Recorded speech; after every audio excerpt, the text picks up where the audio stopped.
Hi everybody, my name is Adam Seelig and I work at Wallkill Central School District and I teach in the middle school, and I'm going to do a presentation on Canjo Making. I presented this last year and it seemed like a pretty good hit, so we'll do it again. So a little bit about me is I teach 8th grade Intro to Technology Education. This is my 14th year. And it's my second career because I was in the Marine Corps from 1999 to 2005. And a little bit about what got me into Canjos is I really love music, but I've never been taught music. I can't read sheet music, and I've never learned an instrument.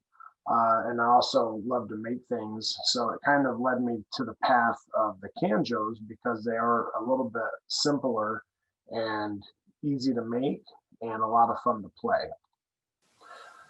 So some items that I'm going to cover today is what a Canjo is, the history of the Canjo, why you should make Canjos, the timeline to make a Canjo, process, tools, materials, tuning, playing, music, references and sites, and then a way to go a little bit further and other types of homemade instruments. And then, believe it or not, yes, there are some famous Canjo players.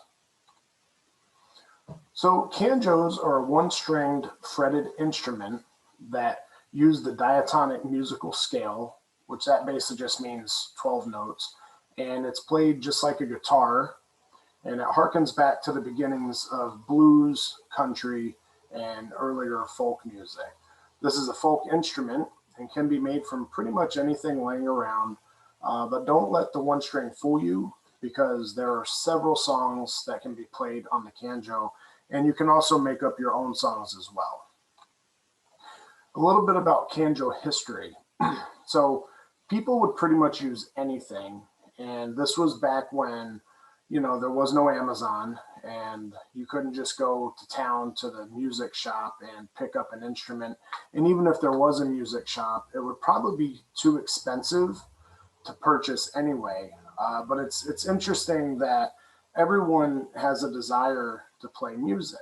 So people would literally take two nails and nail them into the side of a barn and run a piece of wire from nail to nail, shove a glass bottle or anything under the wire to tension it, and they could play that. Another thing that people would do is they would take their mother's broom apart and they would take the neck of the broom and take the wire that held the brush or straw together, and they would use that as their string and put a few screws in it and tension it, and they had a pretty primitive instrument, and everybody always joked that it hurt the first time you played it because your mother would probably give you a whooping for taking her broom apart. So why should you make Canjos? It is a cross-curricular activity, so it includes tons of different areas, also to help kids today understand about upcycling or recycling. So you can literally use scrap wood, an old broom handle, cans, boxes, pretty much anything. And you really don't have to use guitar string or machine heads. You can use, even something like weed whacker line and a wing nut, to add some tension. The history we've already talked about. There is a fair amount of math because there's measuring, marking the frets, figuring out a budget, and that budget might determine what type of Canjo you make, whether you're going to go buy stuff or just look for stuff. Also, you can also use an old guitar and take one of those apart as well. Science and physics, so how sound travels, and the whole idea of a different size can producing a different note or pitch. Also, tightening a string, so the science behind that. So a tighter string or a looser string, how that vibrates. Obviously, this ties into music, and this is a great way to get some of the music students more involved in the hands-on projects. So how the instrument works, musical timing, how to play it. I also talk to the music teachers quite a bit and get information from them, especially with tuning and things like that. And then technology, obviously you're using a lot of hand tools, designing, and then of course building the Canjo. And they're a great way to get students interested in music, especially younger students, because you can almost immediately get success, and anybody can pick up a Canjo and in a little bit of time and practice be playing, songs that are recognizable. And that was, again, one of the things that led me to this, was being able to actually play something that resembled a song that somebody knew what song I was trying to play, because I have zero musical talent. So I did this as a club project, and it took about 8 weeks. And now the club is a longer period than a regular school period. So if you were going to do this with a class of students, it would definitely take, longer than 8 weeks, depending, how many times you see those students in a week. So I'm not going to go through this whole timeline, because everyone's timeline could be different. So as I go through this presentation, you can see how you could adapt. But by all means, you can go back and look over this information as well. So the process, you want to start out with your neck design and cutting the shape of the neck, also designing the end. So I'll show a Canjo a little bit later, and you can see the points that I'm showing. And unfortunately, I'm working by myself today, so I'm going to record this session and then I'll video myself showing a few instruments. You're going to drill the holes for the tuner, and that's where you might want to set a jig up. That's what I did. This way it's a lot easier for students. Fret layout and cutting, that is something that is going to take the most time. And again, this all depends on the age level of student. If you're dealing with high school students, college level students, or middle school students. I don't know if I would try this in the elementary, unless you're going to prep a lot of the stuff in advance for the students. But the fret cutting and layout is pretty crucial, and you can buy laser cut templates so that they don't have to deal with measuring, because some of the measurements are down to a 64th of an inch, which students, can have a hard time with. You could also make your own template or lay the marks out on a neck and then put the necks next to each other as a way to check. And that's kind of what I do. And then there's some debate on staining or polying, whether you should do it before or after you install the frets. And the reasoning is, usually when you install the frets, there's some sanding and filing of the frets that need to happen. And when you're doing that, a lot of times you'll end up sanding a little bit of the neck. So if you do stain or poly in advance, then you might have to go back and do some touch up. The other side of that is, if you put the frets in and then stain, you could get stain on the frets. But it's just, you got to kind of work through that and figure that out, how you want to approach that. Installing the frets and the process, that's pretty simple. You can you cut the fret mark, and then you basically cut the frets to length and hammer them in. Again, there's two different ways to do this. You can cut them a little shorter and file them in advance and then hammer them in. True luthiers will say the best way is to hammer them in and then cut them once they're in, and then go back and file. And that's why I say file, file, file, because there's a ton of filing, and middle school students especially will barely file half of one and then think that they're done. So I'm sure that you know how that goes, so you'll have to deal with that. But that's why one time I kind of fooled around with cutting the frets a little bit shorter and installing them, pre-filing and then installing them. The frets, they if students aren't careful when cutting the fret groove, then they could be loose and fall out. So that's why you might have to glue them, but you can also twist the fret, and that little twist will make it a tighter compression. So you'll see, and I can talk about that a little bit later. And then you want to install the can, and then install the tuner, and then you want to string it, and then of course tune it and play it. So the basic layout, and this can change.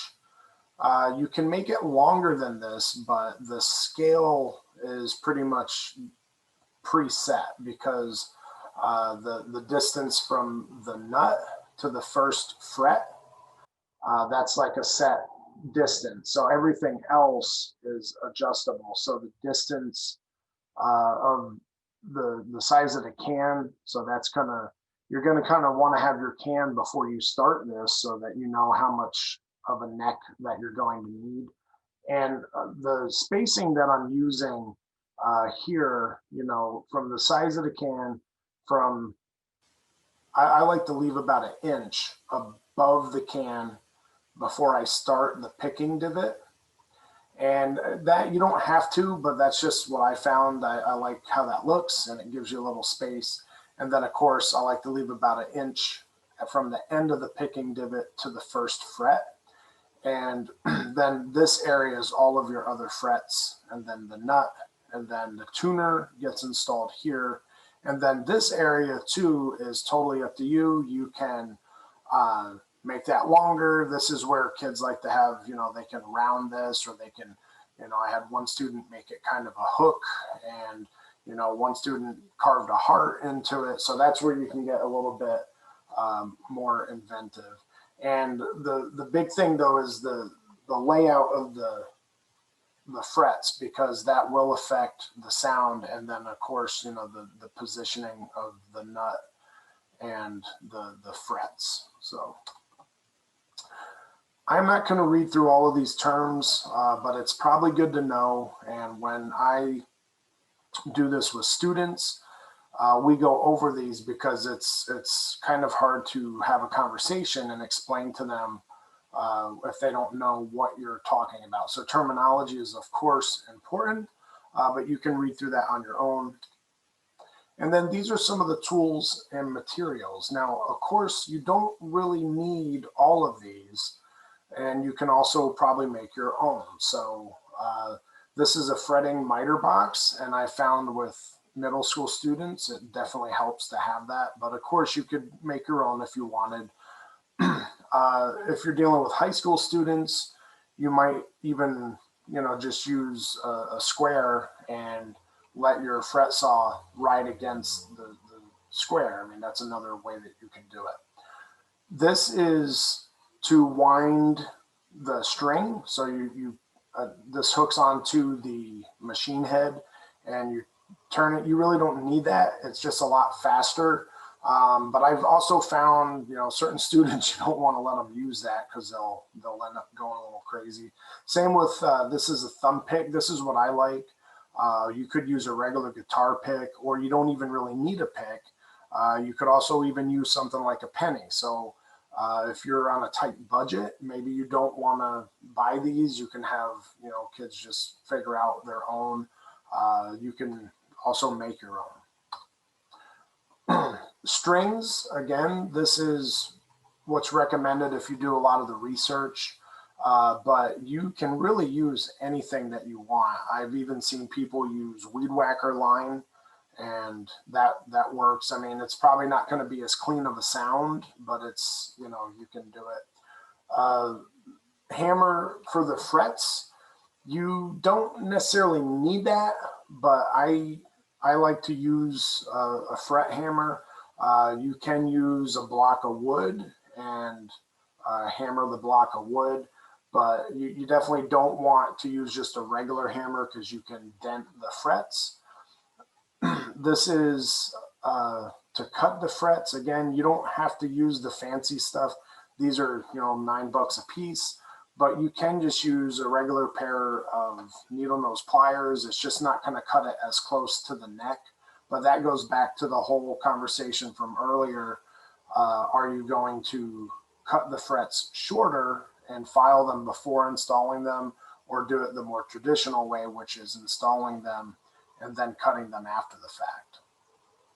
You could also just use a pair of angle cutters or dikes as well. And then the fret wire. And again, you really technically don't have to use the fret wire. I've seen people do this with zip ties. Really all you're doing is creating a space to clamp down. So I've even seen people use regular copper wire. I've seen people use staples. But if you want it to be more traditional, then fret wire is the way to go. I like the medium size, and that's the other thing, is making sure that you have the correct saw, because that is one thing that you got to have correct, or the frets will not fit properly and they'll fall out. And then machine heads, these are, you can get 6 for $8. You can probably find them maybe even a little cheaper. All of this stuff is on Amazon or CB Giddy. And one thing to note is you have left and right machine heads. So you want to make sure that you're aware of that. And that's not a big deal. You can use either way, or you can try to find all left or all right. One thing that wasn't listed was the fret saw. And again, that's something that you definitely want to have that's correct, because you can't just use any saw. It's not going to have the right kerf. Tuning, if you're a musical person, you can just tune it by ear. You can also download free tuners for your phone, or you can buy a tuner, or also, like me, a lot of times I will go and beg the music teacher. But you would be shocked how many students that you have are into music and can just tune it by ear. I bought one like this, and I'll show that later, that clamps on. So this is great, and I highly recommend these because they work off the vibrations. So you can be talking or have other sounds and it won't affect this at all, because it only reads the pitch based off the vibration. That's why it's got to be clamped. If this isn't clamped to the instrument, then it won't work. And then, of course, playing it, it's just like a guitar. You're going to press the string tight to the neck between the frets, and then you strum it and it makes a sound. And it's pretty straightforward. There's tons of music. These are great. A lot of kids songs, Twinkle Twinkle. And this is what I was talking about, where you don't need sheet music. It's just numbers. And then the Canjo itself, you number it and you just play the number. You just need to know the song so you know the speed and the tempo to play it. And then these are some great references. So CB Giddy, that's a great site for information as well as parts. Shane Spiel, he is more in the cigar box guitars, and those are like 3-string and 4-string. There's a book that I can show you also. And YouTube, of course, has tons and tons of tutorials, and then of course, Amazon as well. So you can go on Amazon to order parts, or CB Giddy. And CB Giddy also sells their stuff through Amazon. Now, you can get really crazy with this. You can make it electric, and there's a couple of different ways to do that, and I'll show that in the next video. You can make your own amps, and you can get into the 3-string cigar box guitars and other instruments, so electric washboards, wash tub basses, kalimbas. Those are like thumb pianos, they call them.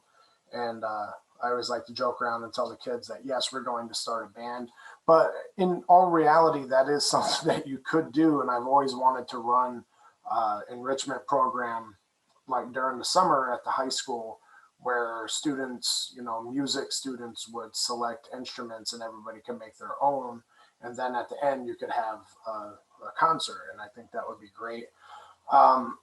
Now, one thing, if you're going to use the cigar boxes, depending on your district, you might want to make sure and get permission. You could also have students make their own boxes. That's, of course, more steps and more material. You can also get cigar boxes and just paint them. You can do that with cans as well. So a lot of the cool older cans are painted on, but the more modern ones today are a can, and then they're just wrapped in a paper wrapper. You can pull that wrapper off and paint the can to personalize it. You can paint the neck too. Sharpies work great on the wood before you stain it or poly it. So these are all types of things that you can do to get kids further. And it depends if you're in a high school program. If you're covering circuits, that's a great way to incorporate making it electric. And then there's some great people. Bo Diddley, if you've ever heard of him, he used to play what's called the diddley bow. That's where he actually got his name.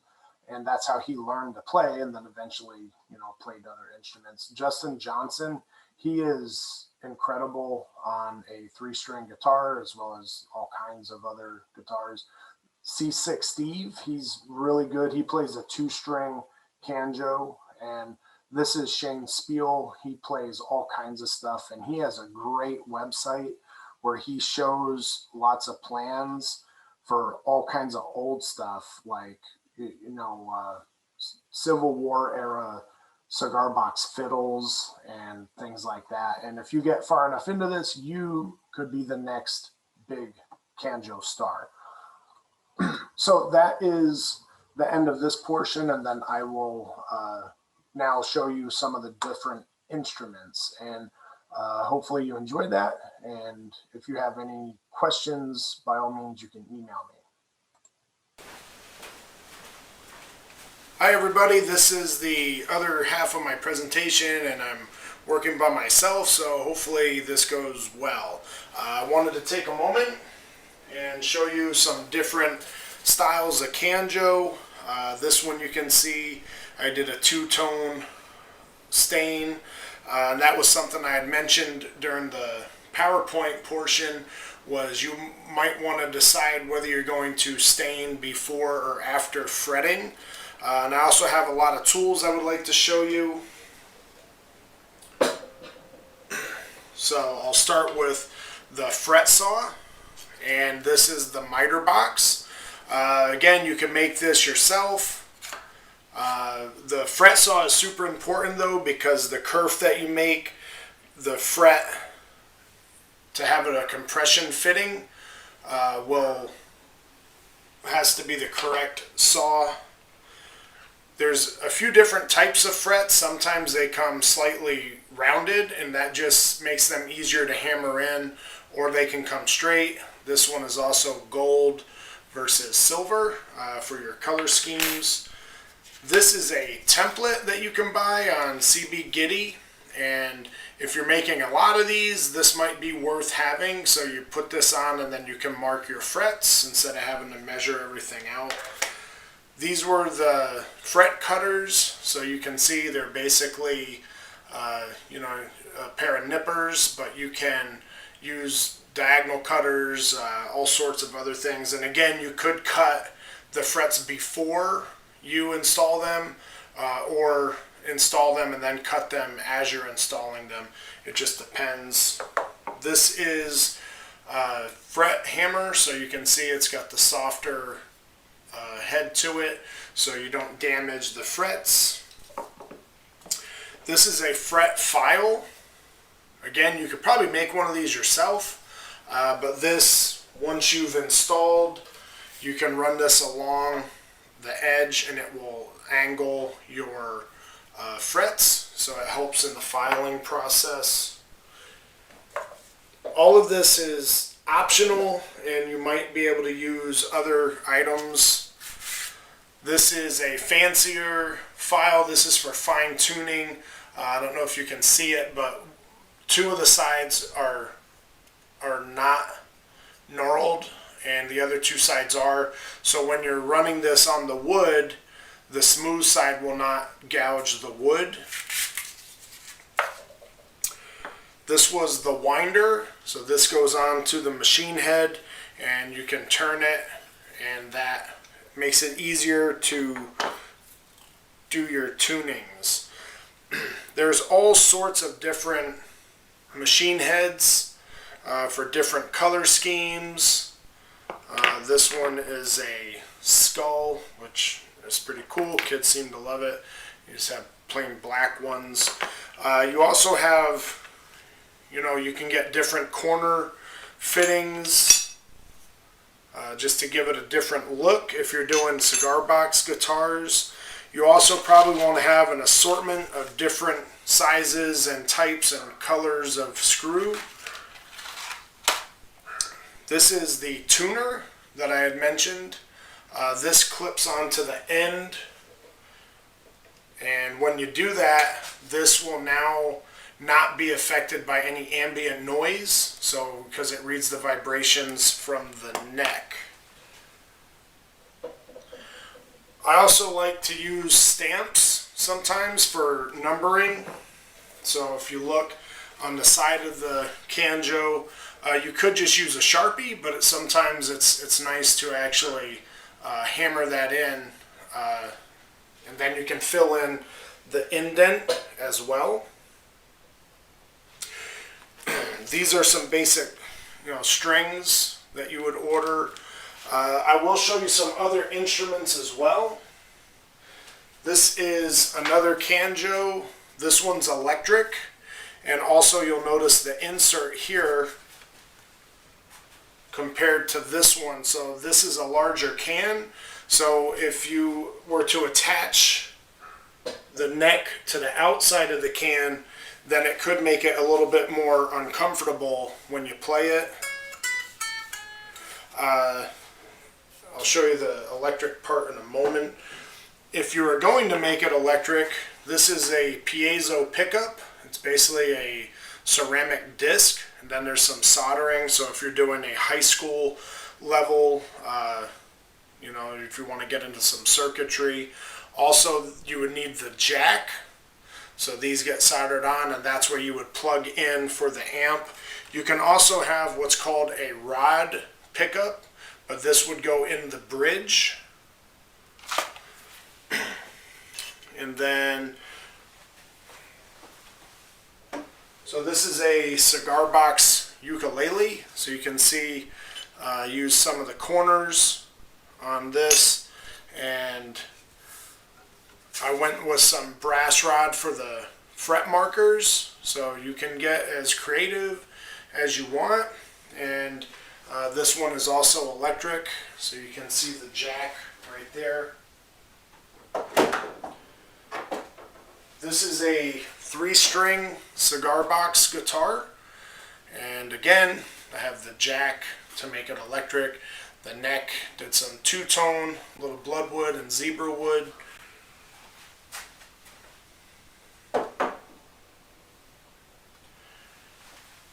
There's another 3-string. This is fretless, so this would need to be played with a slide. And the fret holes, I went with musical notes. You can really make the fret holes, the sound holes, anything you want. You can buy templates, or you can draw freehand, different size templates. So you can really, whatever you can imagine, you can do. Here's another much smaller. This is a can. So this is, technically a Canjo. It's also electric.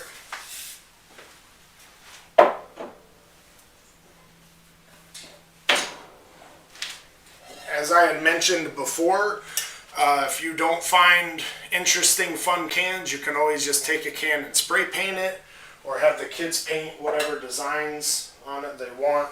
This is called a travel ukulele. It's a little different design. This one has the rod pickup in the bridge, and it's super quiet. So I don't know if you can hear that too well on the recording, but that's why I made this electric. Also, I tell people to hold on to their old jeans, and you can cut the waistband out and make that into you know, a strap or a sling to play, you know, and you know, it's just another recycle, upcycle kind of a thing. I also wanted to show you that you can make your own amplifier. So this is basically just a kit that you would buy, and you can solder it together. It runs off of a 9-volt battery, and it's pretty loud. So if I plug both ends in, so you can hear this without the amp. And then if I turn the amp on, so you do get quite a bit of extra sound that way.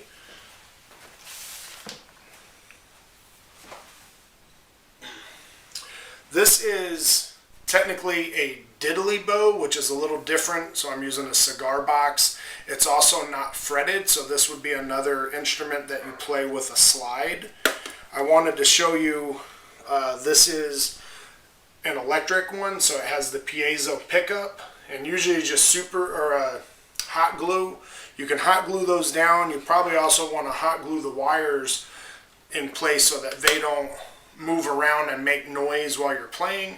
Also, that will help keep them from breaking. And a slide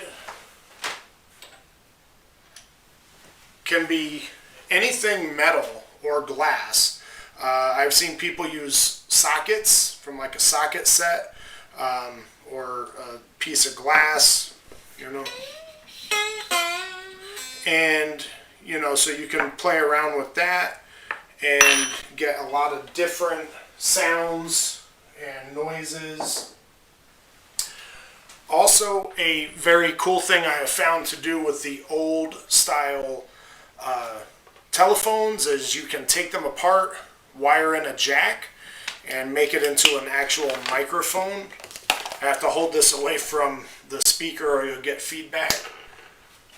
Hello, test, test.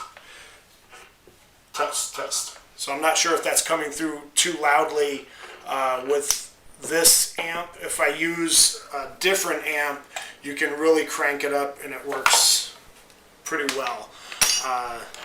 And it gives you that old radio sound, which is a pretty interesting thing. Then I have a lot of different books. So these are Canjo songbooks, and they're a lot of fun. This is the Christmas one. So you flip through and there's tons of songs. These are different Canjo songs as well. This is a gospel Canjo song book, and then I have a couple of books about making these instruments, and you can get into this as far as you want. I even made an electric washboard, so you know, you got your strap so that hangs over your neck, and then you can play it. And of course it's electric. That comes through loud and clear, and that's the fun part. You can actually make anything, almost anything that you want, electric. And that's pretty much all that I have at the moment. And so hopefully you enjoyed the demonstration and the PowerPoint and all of the gizmos and gadgets that go along with it. And the most important thing with this is to just have fun, and you can get into it as far as you want and use as many fancy tools or not as fancy tools as you need in order to get the projects done. So thank you, and I hope you enjoyed it. I almost forgot to do a little demonstration. You can play with anything. I like to use a thumb pick. That's because it doesn't fall off, and you know, there's a lot of songs that you can play, so I'll just do a couple of pieces. So Kids always love when it's their birthday to play them the birthday song.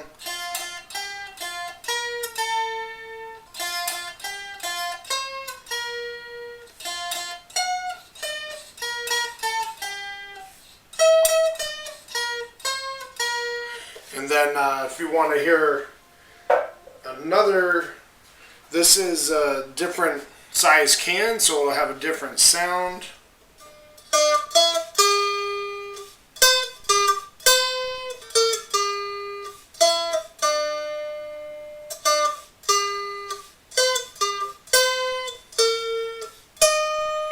So a lot of kids songs, okay?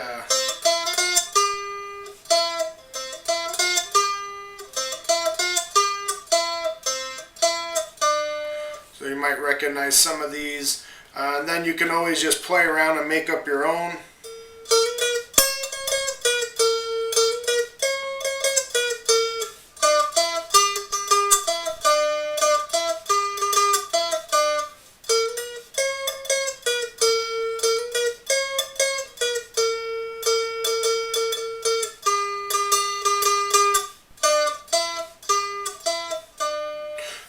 There's, you know,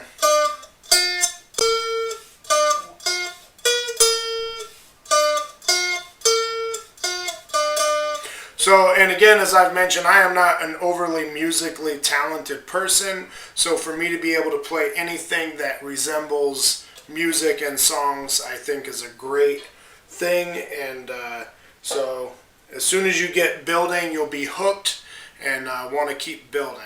And so again, hope you enjoyed. You know, I'll maybe for next year take in song requests, and I'll start practicing now so I can play them by then. All right, thanks a lot.